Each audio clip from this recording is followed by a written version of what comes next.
Hello and welcome to Think Share. My name's Zach, here to bring to what I've been thinking about, sharing about, talking about, listening to, reading about that doesn't belong in math class to make you the goodest version of yourself. This morning I've been listening to the Tim Ferris show, and he's been, I forget her actual name, but he's been interviewing the CEO of Bumble. Bumble is the dating app where women make the first move. And one of the things, I'm not going to talk much on this topic, one of the things that I really love about this interview and the whole concept of Bumble is the idea of changing gender norms. And I think so often, we've seen it in the media, we've seen all sorts of things in the past couple of years that I think are really shifting in terms of what gender norms are and how they occur to people and how they impact our behaviors. I think that when we are stuck in the gender norms that we think we're supposed to be in, and we don't challenge the way that they could be, we get stuck in tradition. And I think we get stuck in, there was a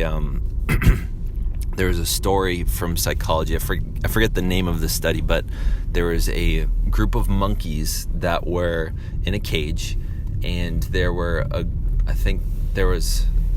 they could escape through the top of the cage. And there was either an opening or a ladder or bananas, or there was something at the top of the cage. And what the monkeys could do is climb out. Every time they would go to climb out, all of the monkeys would get sprayed with water, which they really didn't like. And what was happening was every time someone would go to escape, the rest of the monkeys would actually realize, and they were conditioned now to know, that all of them are going to get sprayed. And so at some point, the monkeys would start going up, and they would start stopping each other from going up to do that because they didn't want to get sprayed. And so these sort of chains of being in the cage they were kind of staying in their cage because they didn't want to get sprayed.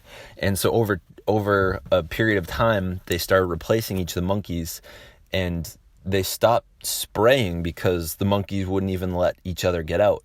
And at some point, none of the original monkeys that had seen the spraying were still doing the behavior of stopping their fellow monkeys from getting out. So what I think gender norms do is we're a bunch of monkeys telling each other to do things with no good reason why. So what I invite you to do is take a look at what are some of the norms within your gender. And are you doing them because you feel it in your heart, or because everyone's telling you to and it seems right to do? Thank you for listening. Stay weird.